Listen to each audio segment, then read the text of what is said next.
अगर आपको इंग्लिश बोलनी है वो भी फ्लुएंटली, तो टेंस आना बहुत ही ज़्यादा जरूरी है। आज मैं आपको 12 टाइप के टेंस बहुत ही आसान तरीके से समझाऊंगा कि आप कभी भी नहीं भूलेंगे इसको।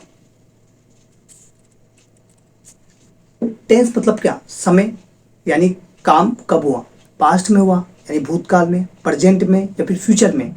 ये सभी लोग आप जानते होंगे कि पास्ट का मतलब भूतकाल जो बीत चुका है, प्रेजेंट यानी जो चल रहा है, और फ्यूचर जो आने वाला है उसके आने पढ़ने वाले हैं। टोटल टेंस की बात की जाए तो 3 होते हैं, प्रेजेंट, पास्ट और फ्यूचर। और प्रत्येक टेंस के भी 4-4 प्रकार के होते हैं। तो टोटल मिला के 12 टेंस के बारे में हम चैप्टर में अध्ययन करेंगे। 12 टेंस के बारे में चैप्टर देखेंगे, जिसमें पहला टेंस है प्रेजेंट टेंस। प्रेजेंट में हम सबसे पहले पढ़ेंगे प्रेजेंट सिंपल टेंस। जी हाँ, प्रेजेंट सिंपल टेंस का मतलब क्या होता है? इसका एक फॉर्मूला होता है सिंपल सा। सब्जेक्ट आता है, उसके बाद वर्ब की फर्स्ट फॉर्म आती है, प्लस एस या ईएस आता है, प्लस ऑब्जेक्ट आता है। वर्ब जब जितनी भी एक ये दुनिया में जितनी भी वर्ब होती है वो सब क्या होती है? प्लूरल। तो वर्ब के साथ एस या ईएस लगाने पर वो क्या हो जाती है? सिंगुलर। क्या हो जाती है? सिंगुलर। एस या ईएस हटाने पर क्या हो जाती है? प्लूरल। क्योंकि दुनिया जैसे डू या डज ये सब क्या है? प्लूरल। एस या ईएस लगाते डज बन गया तो ये क्या हो गया? सिंगुलर वर्ब हो गई। अब ये एस या ईएस लगता कैसे? किसी भी स्पेलिंग के अंत में एक्स आ जाए, सी एच आ जाए, एस एस आ जाए, इस या ये जेड आ जाए, तो जो भी आता है इसका तो ईएस लगता है। बाकी दुनिया में जितनी भी स्पेलिंग्स होती है, जितनी भी वर्ब होती है, उनके साथ एस लगता है। एग्जाम्पल के तौर पे आई प्ले क्रिकेट, मैं क्रिकेट खेलता हूँ।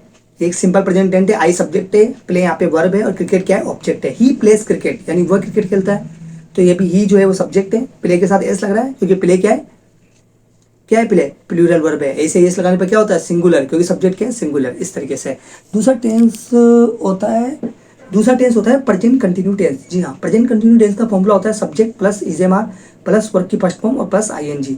एग्जाम्पल के तौर पे आई एम प्लेइंग, आई यहाँ पर सब्जेक्ट है, आई के साथ एम लग गया और प्लेइंग के साथ वर्ब लिखिए आईएनजी। तो ये तीसरा टेंस होता है present perfect tense. Present perfect tense में सब्जेक्ट आता है, प्लस हैज या हैव आता है, प्लस वर्ब की थर्ड फॉर्म आती है। एग्जाम्पल के तौर पर आई हैव ईटन फूड, मैं खाना खा चुका था। इसमें चुका था, चुका है, चुकी है, चुके के सेंस देता है ना। जैसे ये आई क्या है यहाँ पे? सब्जेक्ट। हैज या हैव क्या है यहाँ पे? वर्ब। और वर्ब क्या होता है? एक चीज हमेशा याद रखना, हैज या हैव के बाद हमेशा वर्ब की थर्ड फॉर्म आएगी और ये प्रेजेंट परफेक्ट टेंस होगा। तो फूड ईटन जो है वर्ब की थर्ड फॉर्म हो जाएगी, उसके बाद फूड लिख रहा है हमारा ऑब्जेक्ट हो जाएगा। शी हैज गॉन होम, तो शी यहाँ पे सब्जेक्ट है, सी सिंगुलर है इसलिए हैज आया, उसके बाद गॉन जा चुका है या जा चुकी है, और होम हमारा ऑब्जेक्ट हो जाएगा। चौथा टेंस होता है present perfect continue tense. Present perfect continue tense का फॉर्मूला होता है सब्जेक्ट प्लस हैज या हैव, उसके साथ बीन आता है, क्योंकि हैज या हैव क्या बोलता है कि वर्ब की थर्ड फॉर्म आएगी यानी बीन आएगा, प्लस कंटिन्यू क्या बोलता है क्योंकि यहाँ पे प्रेजेंट परफेक्ट कंटिन्यू टेंस है, तो परफेक्ट जब भी आएगा हैज या हैव आएगा, उसके बाद वर्ब की थर्ड फॉर्म आती है यानी बीन हमने लगा दी। जब भी आपको कोई वर्ब ऐसे समझ में नहीं आएगी क्या वर्ब आएगी, तो वहां पर आप बीन लगा सकते हो। आपको आईएनजी चाहिए तो बी के साथ आईएनजी लगा दो, थर्ड फॉर्म चाहिए बी के साथ बीन बना दो। तो इसका आप यूज कर सकते हो कहीं भी, क्योंकि बी जो होती है वो इज एम आर या वाज की एक ग्रुप होती है। उसके बाद एज है प्लस बीन आ गया, प्लस वर्ब की फर्स्ट फॉर्म आ गई, प्लस आईएनजी, ये सब कुछ आता है प्रेजेंट परफेक्ट कंटिन्यू टेंस में। प्लस सिंस या फोर भी इसकी आइडेंटिटी होती है, सिंस या फोर भी इसके साथ आता है। एग्जाम्पल के तौर पर I have been studying for 2 hour, जिसका एक एग्जाम्पल है। आई हैव बीन, एज या हैव, इससे पता लगा प्रेजेंट परफेक्ट है। बीन एज या क्या वर्ब की फॉर्म होती है बीन, स्टडिंग आईएनजी फॉर्म आ गई, फोर सिंस या फोर लगा दिया, प्लस 2 आवर 2 घंटे से, तो ये क्या हो गया? प्रेजेंट परफेक्ट कंटिन्यू टेंस हो गया। दूसरा टेंस होता है भूतकाल यानी कि पास्ट टेंस। पास्ट टेंस में भी हम सबसे पहले पढ़ेंगे पास्ट सिंपल टेंस के बारे में। पास्ट सिंपल टेंस में क्या होता है? सब्जेक्ट आता है, वर्ब की सेकंड फॉर्म आती है, प्लस ऑब्जेक्ट आता है। एग्जाम्पल के तौर पे आई प्लेड क्रिकेट, मैं क्रिकेट खेलता था। शी वेंट होम, वो घर जा चुकी थी या घर जा चुकी थी, है ना। तो वेंट यानी पहुंची थी या घर पहुंची थी वो।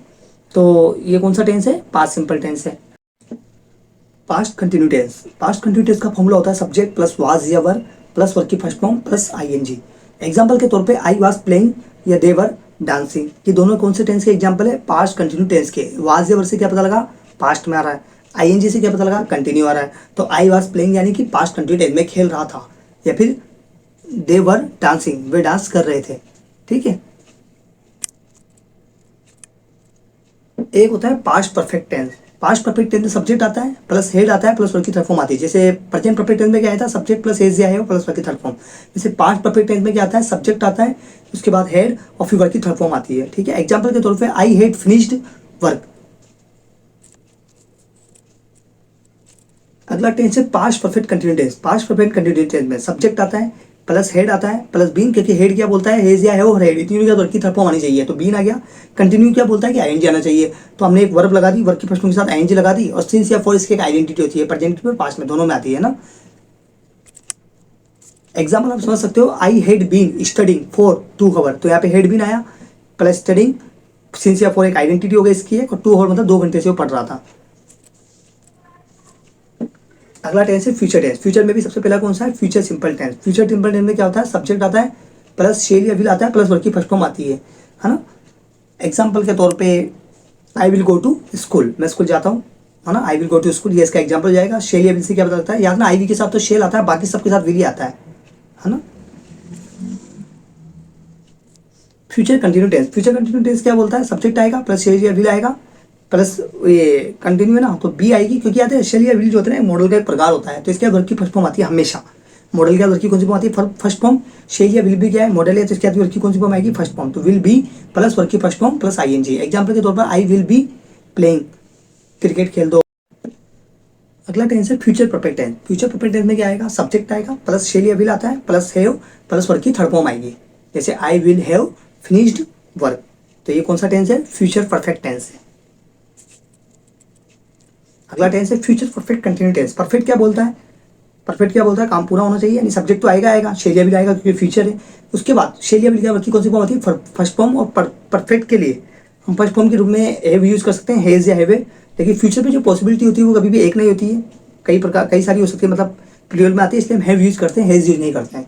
तो विल हैव, उसके बाद हैज या हैव क्या वर्ब की कौन सी फॉर्म आनी चाहिए, थर्ड फॉर्म, तो हमने बीन यूज करी, क्योंकि कंटिन्यू क्या बोल रहा है, आईएनजी आना चाहिए, इसलिए वर्ब की फर्स्ट फॉर्म प्लस आईएनजी, और सिंस या फॉर ये भी इसका प्रकार होता है, फ्यूचर में भी आता है ना। एग्जाम्पल के तौर पे I will have been studying for 2 hour, मैं 2 घंटे से पढ़ रही थी, या 2 घंटे से पढ़ रहा होगा, या पढ़ रही होगी ना।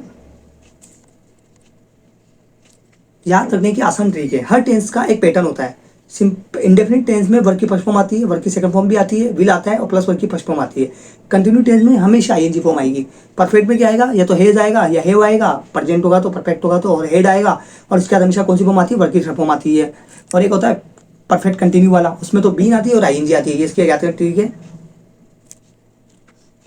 अगर आपको टेंस आसान लगा हो तो वीडियो को लाइक करें, चैनल को सब्सक्राइब करें, और ऐसे ही आसान इंग्लिश सीखने के लिए हमारे साथ जुड़े रहें।